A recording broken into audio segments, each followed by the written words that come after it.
Привет, мои дорогие! Чуть-чуть задержался с выпуском, потому что я сижу, жду доставку. Знаете, как с этого прикола? Сижу, жду зарплату, а ее не дали. Вот я вот целый день сижу и жду, когда ко мне что-то приедет. Окей, поехали по новостям. Есть интересное, вот. Ну и видео тоже, футажи будут такие хорошие, интересные. Так что подписывайтесь прямо с самого начала, дорогие мои. А то что-то дохленько подписываемся. Вот. И ссылки на Telegram находятся под каждым видео.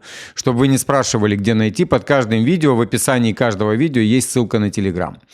Россия не поддерживает предложение Мерца о рождественском перемирии, следует из заявления Пескова, дорогие мои. Ну, у меня есть свое мнение по этому поводу, у Пескова, конечно же, свое мнение, поэтому сейчас обратимся к мнению Пескова, а потом сделаем выводы уже там ближе к концу этих новостей.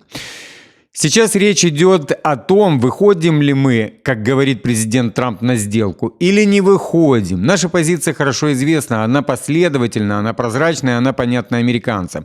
И в целом она понятна и украинцам. Если присутствует у украинцев и начинает доминировать желание подменить выход на сделку сиюминутными неизбежными решениями, мы вряд ли готовы в этом участвовать, заявил Песков.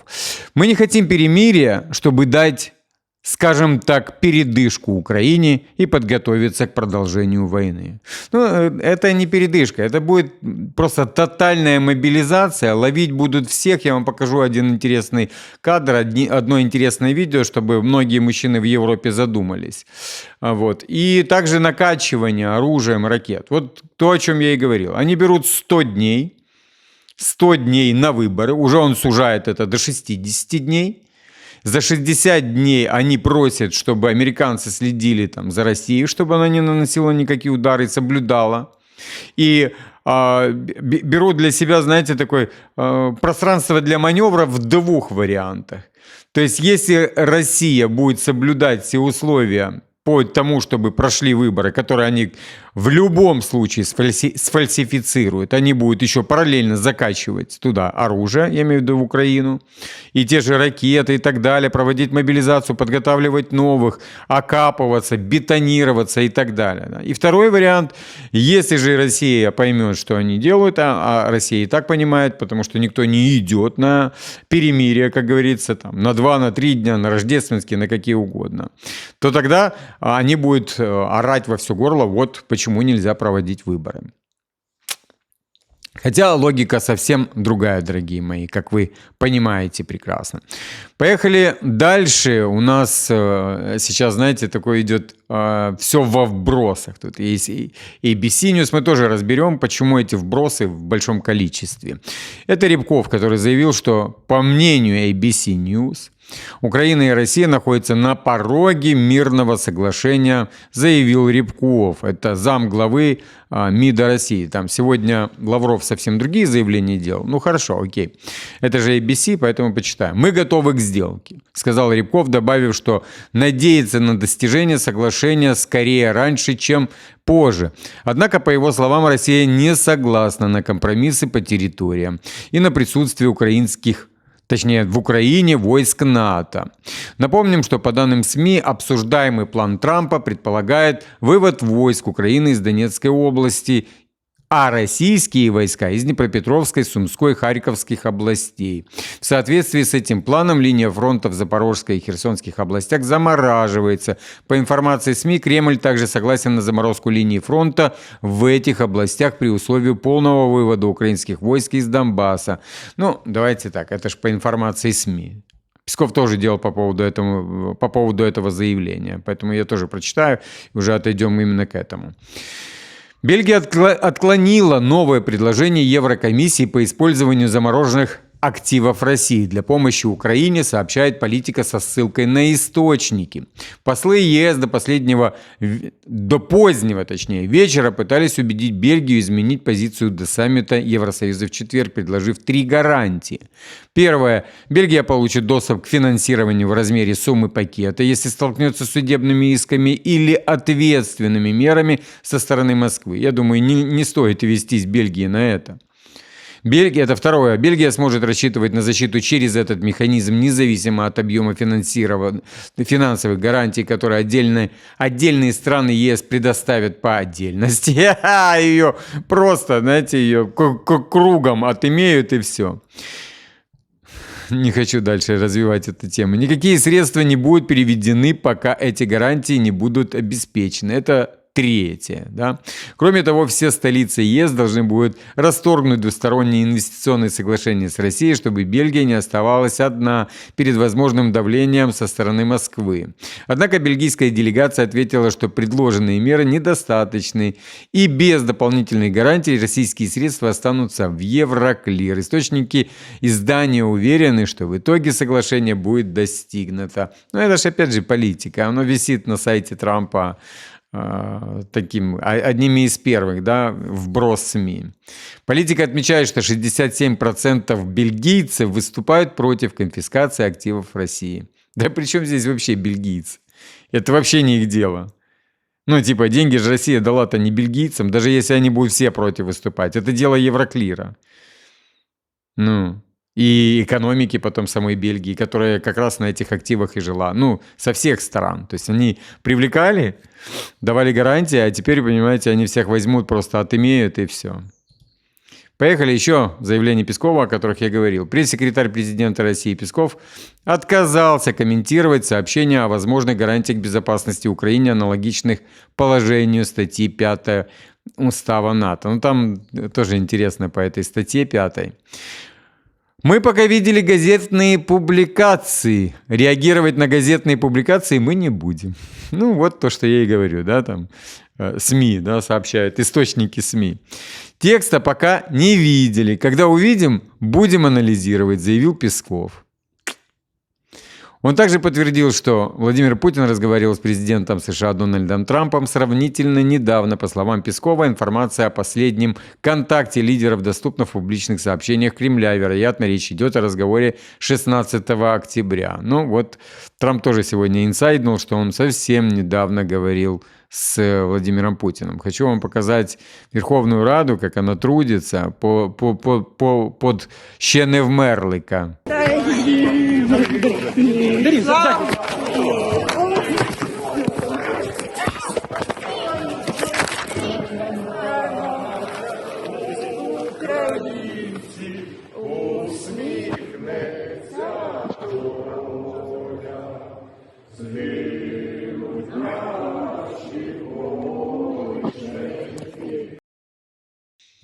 Боже, они на таком энтузиазме поют, вы видели, да, эту песню? Но выгребала Безуглая, это Безуглая там участвовал в этом побоище. Ну, это тяжело назвать какое-то побоище. Она сегодня там вообще, ну, именно в ударе была. Ну, кто в Телеграм подписан, тот видит. Я сегодня там, ну, по ней это самое. Но самое главное, с каким энтузиазмом они пели. Знаете, это когда где-то в концлагере евреи заставляли петь немецкий гимн. Ну, я имею в виду фашистской Германии. Это примерно так и выглядит. Ну, серьезно. Ну, нету такого, как было на Майдане в 14-м, да, когда они там рвали на себе волосы везде, где только могли быть. И это самое. Ну, вы поняли, да? Сейчас одно интересное видео вам покажу тоже, как пакуют офисы. Ну, в Киеве, да, в Днепре и в Ивано-Франковске. Ну, что такое офис? Это контора, которая звонит, там, представляясь, да, там, службой безопасности банка. Ну, они работают по всему. Они даже... Вот сегодня мне женщина писала, что в ТикТок она написала на мое имя. Вот. А меня там нет в ТикТоке. Его там разводят на деньги, да, то они разводили там на крипту, на вывод мужиков из Украины под разными, то есть они там всякими соусами. Это делают как раз вот в этих офисах. Но тут есть одна вещь примечательная. Сейчас я вам прочитаю, а потом покажу. Заострю внимание на этом. В Киеве, Днепре и Ивано-Франковске сотрудники полиции разоблачили сеть мошеннических офисов, которые, по данным следствия, обманули граждан ЕС на сумму около 50 миллионов гривен. Больше. Они обманывают, они и украинцев, и россиян обманывают. Фигуранты представляли сотрудниками банков или правоохранительных органов Чехии, Латвии и Литвы. Под предлогом взлома счетов или попыток оформить кредит они убеждали людей переводить деньги на безопасные счета, покупать криптовалюту или передавать передавать наличные через курьеров. В ряде случаев на устройство жертв устанавливали программы удаленного доступа. Сейчас я вам кое-что покажу здесь. Вот, они лежат, да, ну, сейчас мы кое-что заметим. Смотрите внимательно, дорогие мои. Смотрим и кое-что увидим. Смотрите на этих вот троих мужиков, которые в полицейской форме. Опачки, и я паузу ставлю. А это полиция Чехии. То есть, давайте так, все эти конторы вычисляются за 2 секунды. Это знает любой там участковый, кто угодно. Во-первых, участковый первый знает, где находится офис. Ну, вот где сидит офис. Ему сразу же говорят, туда не лезь, и все. Ну, типа, я знаком с этим. Да, когда участковым говорят, даже близко не подходи. Второе, по счетам, которые приходят там за электроэнергию. Да, вроде какой-то подвал, но счета наваливают нормально. То есть кто-то крышует, то есть это и ботафермы могут быть, и офис, кто-то крышует, кто-то. Теперь смотрите одну интересную вещь. Вот этого кто-то крышует еще вверху, да, то есть с правительства Украины. И туда вот как раз и стекаются, туда в эту... Это конец вертикали, куда все стекается, все бабки. А тут мы видим чешских правоохранителей, да, которые там у них, я уже забыл, как переводится, то есть это там служба по терроризму и по вот. И находятся они в Украине. И, как я и говорил, да, Киев, Днепр, Ивано-Франковск. То есть Европа сейчас заставляет их, чтобы они допускали туда своих специалистов, для того, чтобы они упаковывали этих, вместе проводили совместные операции. Но впоследствии Украина также требует, чтобы украинские полицейские принимали участие там. То есть, если тебя будет там кто-то разыскивать из Украины, то они попросят теперь у чехов, чтобы Украина могла поехать на своем бусике каком-нибудь СБУшном и тебя хлопнуть. То есть вот для чего они это делают. Не потому что они все правильно. Они слили пару офисов какого-нибудь там жалкого, да, там, депутатишки, там, Коля Тищенко на этих офисах зарабатывает, да, еще другие там много. Какого-нибудь там упаковали, которые именно этими офисами, его офисы упаковали, и все. А остальные-то офисы будут продолжать работать. Туда чехов не допустят, туда вообще никого не допустят. Которые там работают хорошо на результат. У СБУ свои офисы, у других всяких там контор есть свои офисы. Но вот этих специально допустили там на всякую мелочь, чтобы потом отрабатывать непосредственно в Европе. Потому что полиции нет... У полиции Украины нет доступа в Европу, вот они такие, знаете. Ну, начнем с Чехии, как говорится. А потом начнут орудовать по Чехии. То есть вы увидите, да, там украинского, по-моему, как вот в Молдавии, да, то есть в Молдавии были и украинская полиция, да, и военные с украинскими надписями и так далее. Так что, дорогие мои, все делается не просто так. Вот читаю. Для повышения доверия мошенники привлекали местных жителей, владеющих соответствующими языками, что позволяло успешно имитировать официальное обращение. По предварительным данным, жертвами стали не менее 47 граждан ЕС. То есть они брали местных, привозили их в Украину, и вот они в офисе работали. Так вот, чехи как раз, я дальше включу видео, снимали видео вот как раз вот своих местных жителей. Ну вот, конечно же, они покажут деньги, вот, как они совместно отработали по офисам. А офис упаковать, по сути, это просто 5-секундная работа, на самом деле. У них очень много, ну, то есть, у них нету, как таковой, да, там, можно сказать, гигиены. Они очень много следов оставляют. Очень. И счета в банках, да, и те же криптокошельки, и везде там можно выйти запросто, если ты хочешь. Если ты не хочешь, то ты никогда... Ну, не то, что не хочешь. Если этим не заниматься, то этого не сделать. За 2 секунды по счетам, взять всех участковых, надавить. Тем более участковый с этого ничего не получает, он не греется с этого никак. Поэтому легко вычислить. Но вот я как раз и показываю вам, для чего это делается. Поехали. У нас Туск появился. И опять же разбрасывается вбросы. Да, там, начиная с Рябкова, сейчас Туск. Туск подтвердил, что США призывают Европу не изымать российские активы для помощи Украине, а оставить их для сделки с Россией по завершению войны. Премьер Польши отметил, что американцы могут быть заинтересованы в собственном использовании части этих денег. Американцы говорят, оставьте эти активы, потому что сложно садиться с Путиным за стол переговоров о компромиссах, одновременно забирая его деньги. Это американский аргумент, что здесь нужно быть очень осторожными и не ставить ситуацию на острие ножа. Туск и вся Польша, она такая, знаете, под американцами. Напомним, что первоначальный план Трампа предусматривал использование замороженных российских активов для восстановления Украины и совместно американско-российских проектов. Я думаю, что они их куда-то в другое место, там переоформили. Поехали. Россия разместила в Беларуси 2 армейских корпуса численностью 360 тысяч солдат, способных нанести удар по НАТО. Это уже пишет Бильд. Европа уже оказалась перед критической угрозой войны с Россией. Серьезно. И вот в таком духе все, да? Это чтобы мы все понимали прекрасно, что сейчас происходит.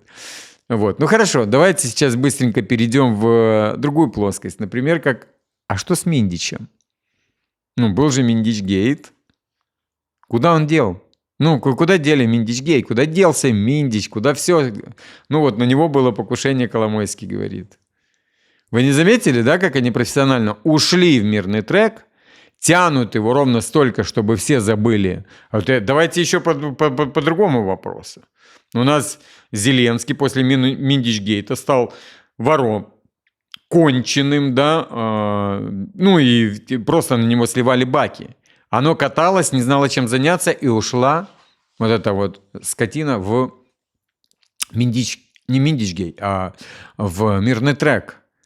И они давай его там мусолить, всех засосали туда. Сейчас, смотрите, оп, и все. И они выбежали оттуда. А у всех все просто обнулились. Где Миндич-гейт? Нет Миндич-гейта. Понимаете, что произошло сейчас? Они выскочат сейчас как раз из мирного трека. Они всегда из него выскакивали. Их заставляли туда. Тут он сам пошел. Оно катается по той Европе, думает, что сделать, как отмазаться от Миндич-гейта. А теперь смотрите, у него даже какие-то рейтинги поднимаются, потому что он там весь в этом проекте. Он уже и предлагает отдать Донбасс, он предлагает забыть про Крым, он предлагает даже выборы. Сейчас 2 секунды. Сейчас эти гупии обнулятся полностью, забудут, да, у них просто вычистится мозг, и все, вывалились, обвинили США, сказали, они на стороне России, все, воюем дальше, все, пішли воювати далі. До останнего украинца и границ 91-го. Все, что-то мы забыли про ту идею, что у нас как раз, вы поняли, да, как раз у нас война-то, она не... Все, Миндич-гейта нет, все забыли про него. Поняли, о чем я? Теперь по поводу второго. Для чего они размусоливают все то, что я и говорю, да, по поводу этого... вбросов. То есть идет вброс, Рябкова они уже туда засунули, хотя он там говорил совсем другое, но заголовок написал один, как сказал Песков, да, что по заголовкам СМИ мы не будем ничего принимать, никаких решений. Дальше, куча я читаю, я просто сам ничего понять не могу, абсолютно. Почему нужно ждать официальных обращений. Зеленский рассказывает, да, он уже там посмотрел, как Трамп общается с прессой, что он там голосовые начитывает кому-то, да, перехватил идею, теперь он голосовые начитывает, там, РБК Украине или кому-то там. В пул пресс-службы, да, в пул марафона, и все там его голосовые, хрипятину это. Так, дорогие мои, я просто веду к тому, что просто запудривают всем мозги, чтобы никто не понимал, что происходит. Это именно, знаете, атака запудривания мозга. И Песков правильно говорит. Эти начинают там положительно, там позитивно, Трамп согласился, Зеленский почти согласился. Да, давайте-ка немножечко на перемирие. Это будет начало полного конца войны. Давайте на чуть-чуть, на полшишечки это сделаем. Ну, дорогие, вы же сами понимаете, что это. Это, ну, не могу материться. Я бы сказал, что это, да? Как это, ЗОЖ – это сдёж. Ну, вот примерно вот что делается. Запудривают всем мозги, чтобы никто ничего не понял, а в особенности Россия. А теперь давайте разберем, что по факту. У России есть успехи на фронте? Да, и очень большие успехи на фронте. Зачем им сейчас оттормаживаться, дать кому-то передохнуть? Нет, не дадут. Для чего? Какой смысл? Теперь 360 тысяч. Конечно, там понапридумывали все, что можно. Но опять же, для чего вдруг понадобился Лукашенко? Ну вот США. Начали распаковывать санкции. Ладно, он отдал вот этот вот цирк Шапито туда, чтобы Тихановскому скучно не было. Он ему там пополнил кампанию. Сейчас они там будут борцы против лукашизма, да, там собиратели донатов и так далее. Без разницы. То есть это без разницы. Для того, чтобы договориться с ним, чтобы, ну не разрешил он России завести. Потому у них там все очень плохо. Ну, действительно, там плохо. Еще свежак зайдет со стороны, пройдет 120 километров до Киева. Ну, как Лукашенко и делал заявление сам. Если Зеленский не пойдет на те мирные, которые ему предлагают, то будет еще хуже, останется вообще без ничего. Второго такого типа шанса не будет, а точнее уже там 10-го, по сути. Ну, там уже посмотрим, дорогие. Ну, я думаю, что мы развеяли некоторые там туманы, да, которые в головах из-за недопонимания. Ну, вот примерно так и выглядит. Так, поехали по подводной лодке. Тут заявление официальное российское. Информация, распространенная спецслужбами Украины о якобы уничтожении в бухте Новороссийской военно-морской базы Черноморского флота одной из российских подводных лодок, не соответствует действительности. Попытка противника провести диверсию при помощи подводного безэкипажного аппарата не достигла своих целей. Ни один корабль или подводная лодка Черноморского флота, дислоцированные в бухте Новороссийской военно-морской базы, а также их экипажи в результате диверсии не получили повреждений и несут службу в штатном режиме. Ну, теперь сами судите, что там произошло, дорогие мои. Поэтому я, просто предоставляю вам аргументы и факты. Хорошо, погнали по Лаврову, то, что он сегодня делал заявление. Глава МИД России Сергей Лавров заявил, что США обозначили жесткую позицию по ключевым параметрам урегулирования конфликта в Украине. По его словам, Вашингтон исключает членство Украины в НАТО и разделяет подход Москвы по ряду гуманитарных и территориальных вопросов.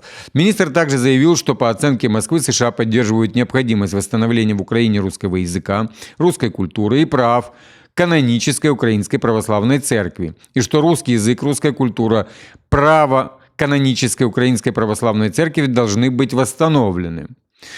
Лавров противопоставил подход США позиции европейских стран, охарактеризовав ее как поверхностную. Европа похожа на врача-двоечника, который не хочет понять, с какой болезнью ты к нему пришел, заявил министр, указав на то, что, по его мнению, Европа избегает обсуждения первопричин конфликта.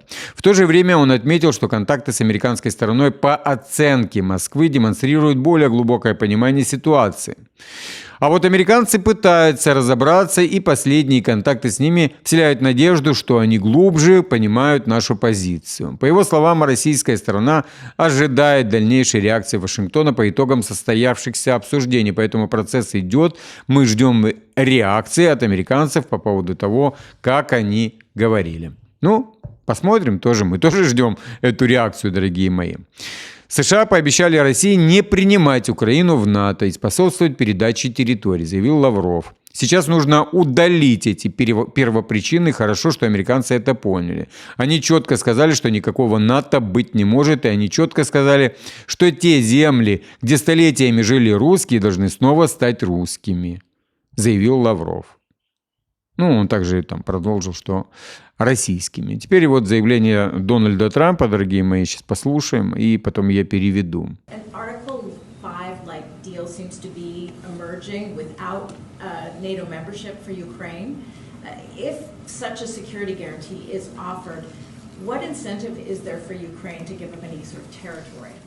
Well, look, you have, well, they've already lost the territory, to be honest. I mean, the territory is lost.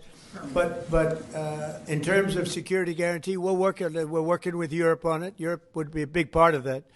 And we're working on the security guarantees so the war doesn't start up again. We don't want to have a war start up again. You know, as I said, with Thailand and Cambodia, two people I get along with great. Ну, понятно, что он туда вставил уже и Камбоджу, и Таиланд, и всех остальных. Украина уже потеряла территории, но США вместе с Европой работают уже вместе с Европой, видите, над гарантиями безопасности. Мы не хотим, чтобы война вспыхнула снова.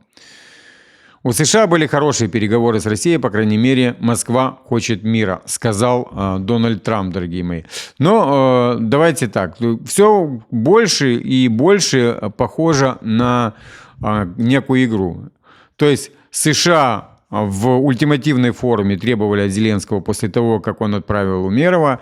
Ну, это уже такое вырисовывается шоу. Но я не считаю, что здесь нужно терять не то что надежду, да, а вообще позитив в этом всем, потому что каждый день я вам читаю сводки с фронта.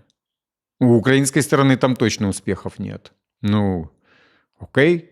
Все дойдет до определенного момента. Конечно, они разыгрывают эту игру и карту с перемирием для того, чтобы как-то там приостановить Россию. Я вам объясню просто. Мы на 90% договорились. Ну, давайте вы чуть-чуть, ну, типа, сбавите обороты.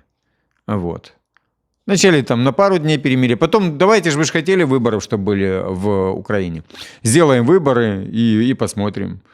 Вот. И сами в этот момент накачают. Потом, как обычно, как Зеленский делает. Как минские были, нормандские, турецкие. Порвал, поехали. Джонсон сказал, будем воевать дальше. Пошли воевать дальше, дорогие мои. Так что тут уже, как говорится, не обманут. Сейчас я вам покажу жизнь в Одессе, дорогие мои. Тут тоже много интересного. Посмотрите. Уже там 4 дня нет света у людей, у многих людей. Поехали.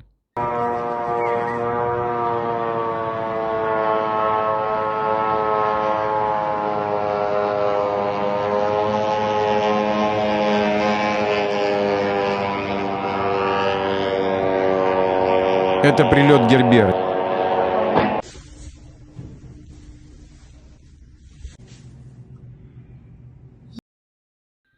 Тут немного мата, я замутил. Это был прилет Герберы прямо в балкон людям. Это без взрыва. Гербера — это обманка, она не несет никаких боеприпасов с собой и так далее. Так что тут ничего страшного нет. Ну, как бы, если бы залетела в окно там к людям, то да, могла. Ну, или кого-то пришибить могла она, Гербера. Это ее отклонили, видно, GPS-ом, и она ушла ниже. Вот. Ну, она опасная в любом случае, но не настолько масштабна. Поехали дальше, смотрим, что в Одессе, там, конечно, трешак. Вот как вот люди ходят в ресторан, смотрите.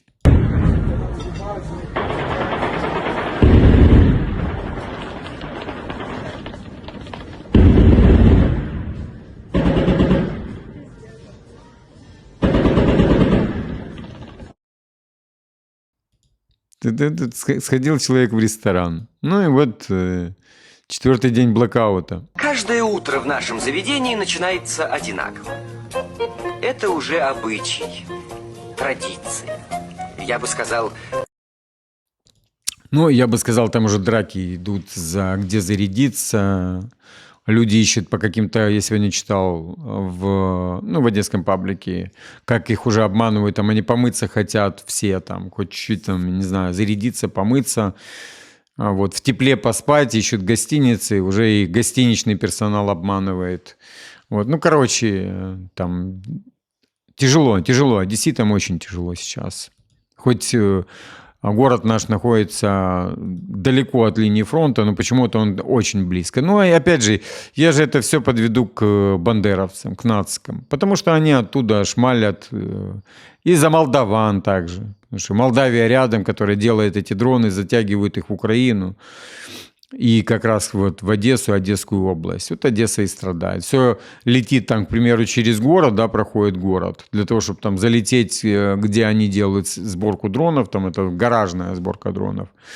Вот. Ну и понятно, что эти сбивают все над городом. Вот как вот здесь заглушили, он прямо в балкон, и все. Кто виноват? Русские. И так далее. Поехали. Тут вот еще одна интересная статья, которая как раз входит в этот цикл запудривания мозга. Власти Украины не видят оптимального решения для завершения войны, сообщил источник в украинском правительстве, передает Бильд. На данный момент для нас не существует хорошего решения. Либо нас заставят к частичной капитуляции, либо война продолжится и без новой помощи, которая могла бы изменить ситуацию, отметил источник. Украинские источники заявляют, что нет ясности по поводу... У них вообще нет ни в чем ясности. Источники и так далее. Команда играть, вот и играют. Вот и видим мы эту игру сейчас. Я еще раз хочу сказать, Трамп с апреля месяца говорит, вот еще 2 недели, и у нас будет позитив. И работает медиатором. Да, может, хочет сделать, может, это одна большая игра. Опять же, для затягивания. А сейчас ситуация очень обострилась, я имею в виду... Даже не то, что обострилась, она больше, знаете, как по острию ножа бегают российскому. По острию лезвия даже бегают для бритья. Потому что, ну, вот совсем чуть-чуть, и арбузную корку уже проломали, как видите, по фронту. Проходят большими партиями. Я не знаю, Зеленский сегодня делал заявление где-то там, да, что он специально ездил в Купянск, чтобы показать, что Путин его не взял, что Путин врет. То есть вот для чего оно туда макака летала, в Купянск. Ну, как показали факты, и даже там какие-то девочки ездили туда, это же ложь. Он наврал. Он давно там был в этом Купянске, до захвата. А видео приберег как раз для европейцев. Показать европейцам, что Путин врет. Уже спустя... ну как, Рубикон бы ему не дал. Он бы там смел бы всю его охрану. Вообще. И прилетело бы туда и ланцетов куча, и фабы прилетели бы туда, как раз где Зеленский. Сделали до этого. Задолго до этого. Хитрая мразь, как видите. Так что так, окей, дорогие мои, ситуацию по фронту, как обычно, вечером. Подписываемся обязательно. Прихожу в себя после дороги. Вот, но все время с вами, в любой форме. Всех обнял.